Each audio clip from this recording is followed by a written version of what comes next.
Welcome to literary and jury charge practice. Let's get started with some jury charge practice. Ready?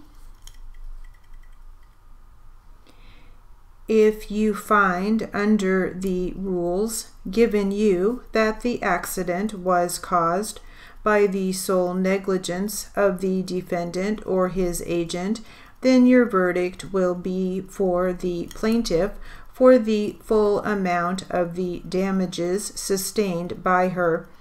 If you find under the rules given you that the accident was caused by the combined negligence of the plaintiff herself and the defendant or his agent or servant, and that the negligence of each was a substantial factor or a material element in causing the accident, or if you find that the accident was caused by the sole negligence of the plaintiff and that the defendant was not negligent, or that his negligence was not a substantial factor or a material element in causing this accident, then in either such case you will find a verdict for the defendant, no cause of action. That is to say, the plaintiff can only recover in case the accident was caused by the sole negligence of the defendant or his saleswoman. If you find beyond a reasonable doubt that the defendant, Mark Fisher, gave $400 to Roy M. Tillman, and that Roy M. Tillman was an officer or employee of the United States, before you can find the defendant guilty of the charge in the indictment, you must find beyond a reasonable doubt that the defendant did this act with intent to influence the decisions and actions of Roy M. Tillman.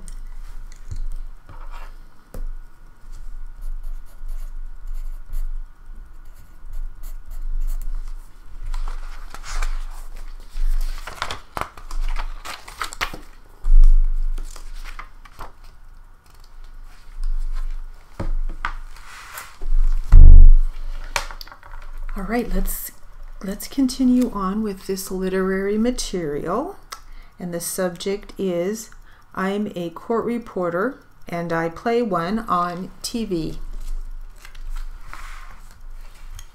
Ready? Linder saw similarities to her regular work day as well. I set up my equipment normally like I would any other day in court with my machine and laptop doing real time for myself, she said. I am not too sure if they actually got a shot of me writing on my machine. For both members, the overall experience was enjoyable. I met so many wonderful people during this process, and of course became Facebook friends with them, so I can keep up with their journeys of doing this day after day, said Linder. You know, sometimes court reporting can be very challenging, said Sibo. Some days can be really tough, but this was a truly amazing day, and something I'll never forget.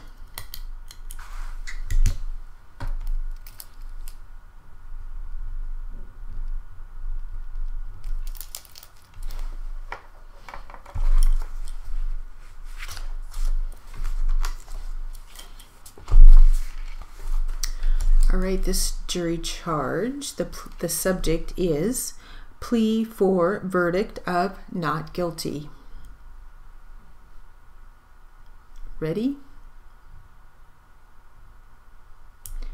Ladies and gentlemen of the jury, at this time prior to my summation, may I say first that I want to thank Judge Miller for his kindness and his courtesy. I have known Judge Miller and practiced before him for 15 years or more. He is one of our finest jurists. I have always respected him, and I have always known him to be fair and impartial. Any expression of respect I pay to him now is a reflection solely of the way I feel about it, because he cannot help me in this case. It is up to you, the jury. Judge Miller can only instruct you as to the law in the case. I also want to pay a tribute of respect to my esteemed friends, Mr. Jacobs and Mr. Rollins. I have known Mr. Rollins for 10 years.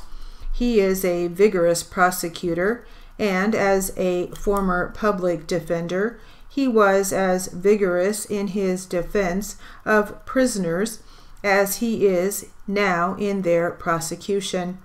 As to Mr. Jacobs, I have known him less time, but I have the highest respect and esteem for him also.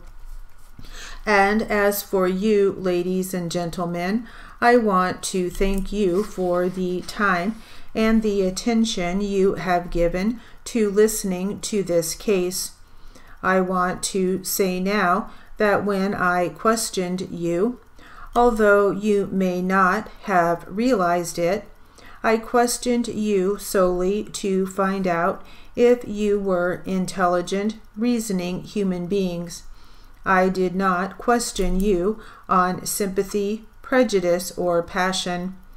I wanted to appraise your reasoning capacity, your intelligence. That was my objective.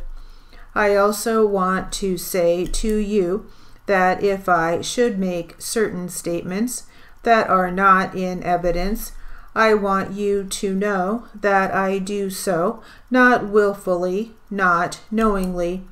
Please attribute it to some misunderstanding or misinterpretation of the facts. I have lived all my life in Pittsburgh. I was born here. My pre-legal education was in Pittsburgh. The bones of my ancestors lie here in the soil of Pittsburgh. They have bequeathed me one thing, and this is a love of honesty. I yield to no man my passion for honesty and decency, and I hope to pass that on to my son and to my 2 grandsons. So if I say anything that is not in accord with the evidence, please do not attribute it to any unworthy motive. The defendant here before you now is guilty.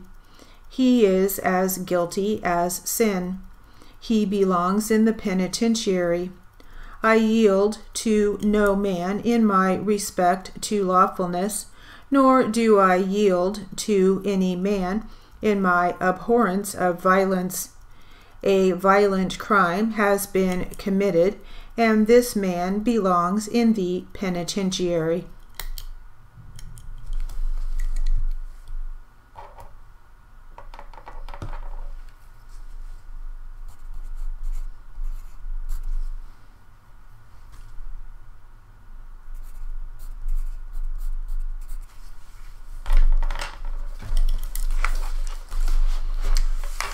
Now for some more literary practice.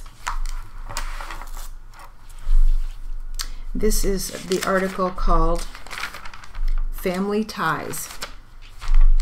So now they have some tips for students. Ready? Mary K. Howe. Practice, practice, practice. I put my pedal to the metal and got out in 16 months, passing the state certification test on the first try. We had a tape lab at the school that you found me at a lot of times. I was the oddity of practicing all the time when many of my friends were going out partying. Vesta York, keep your eye on the prize. Do not let discouragement get you down. Meaningful practice and writing shorter, brief forms are paramount. I decided early on that all this means less time editing transcripts. Miranda Cummings, practice, practice, practice, and don't give up. They've heard it all before, but court reporters know that is the key to success in this field. Deanne Besson, determination, determination, determination, and persistence, persistence, persistence. Hang in there and keep on going. It will come, and before you know it, you will be done with school. One of my motivations to get through school was my oldest daughter and the fact that I didn't want a minimum wage job the rest of my life. I wanted a good paying career. Deanne added that she well remembers the frustration of hitting a speed plateau. I can remember sitting and crying and wanting to give up. But then comes the sense of accomplishment when you finally make it over a hump, continue on, and graduate.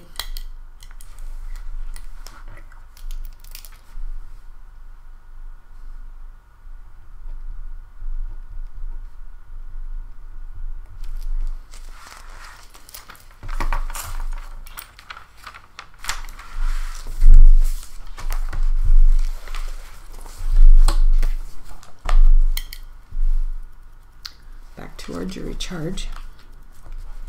Ready?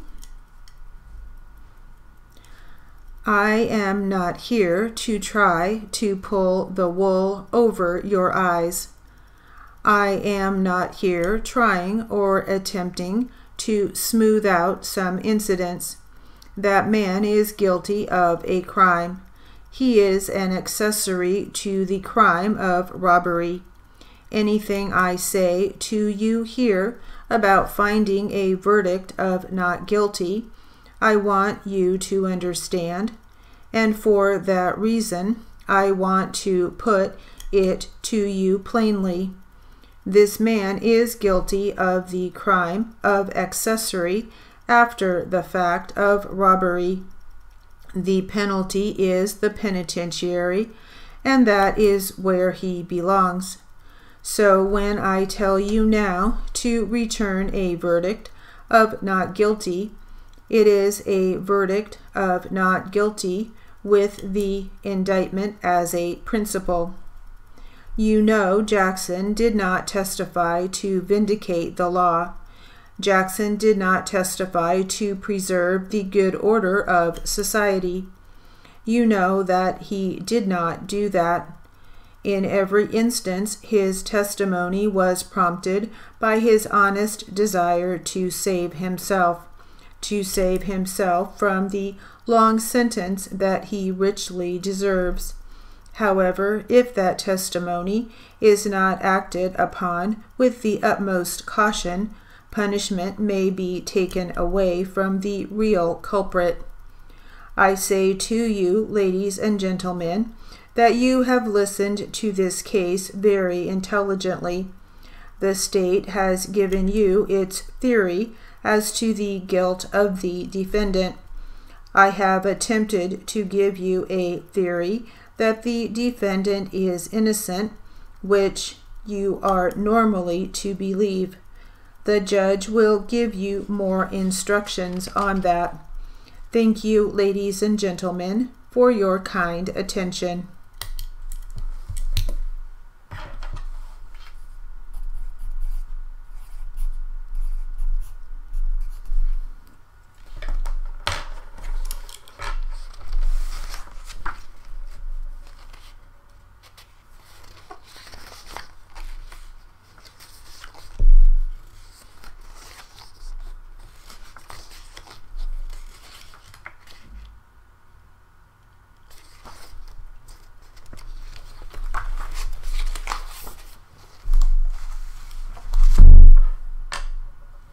Let's finish up our literary on family ties.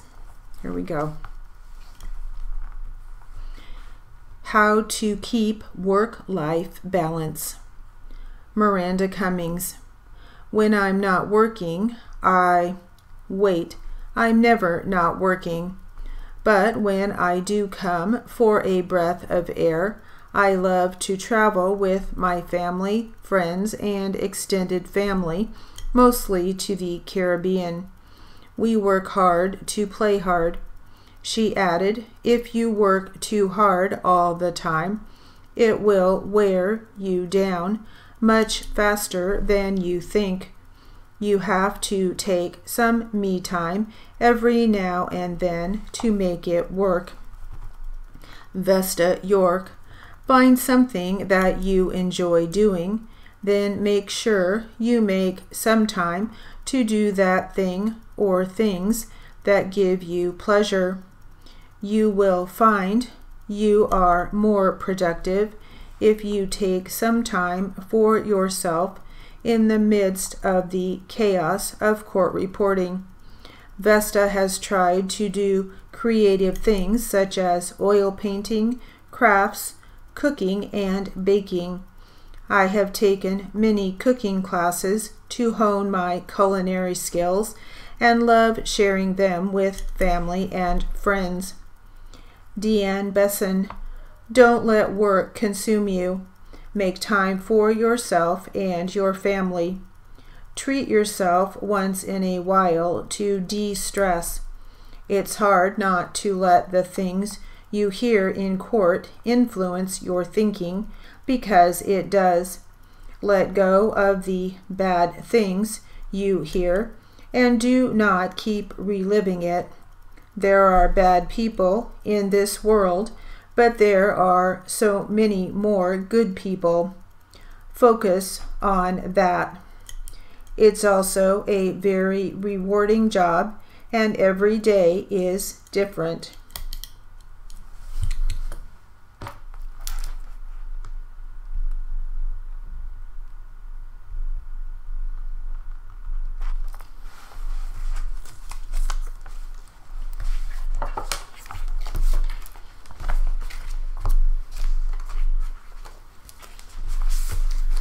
Right, back to some jury charge. The subject of this jury charge is assault and battery.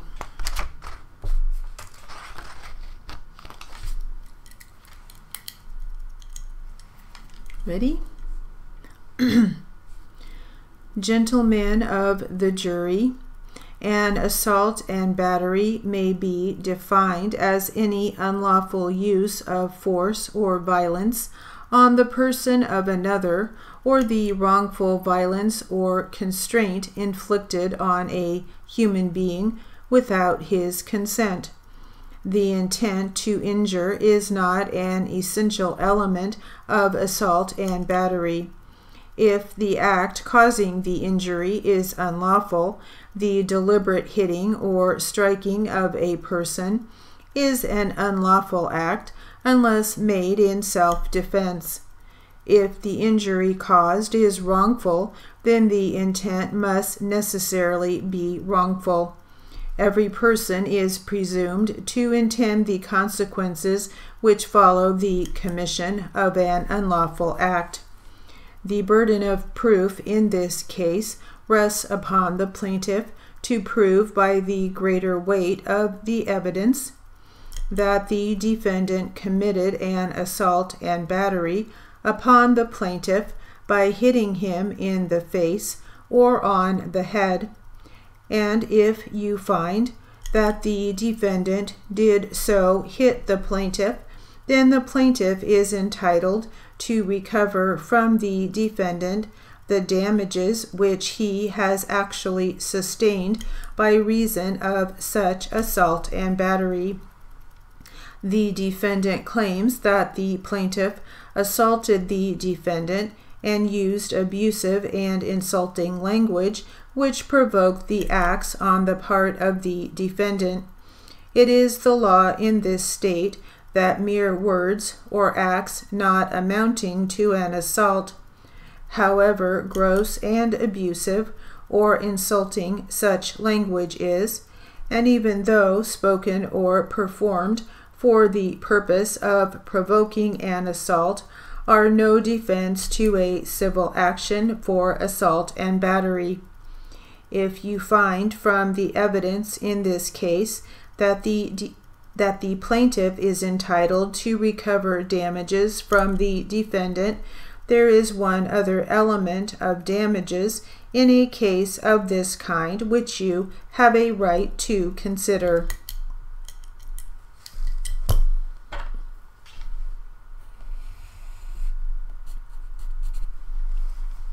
And that will conclude our literary and jury charge practice.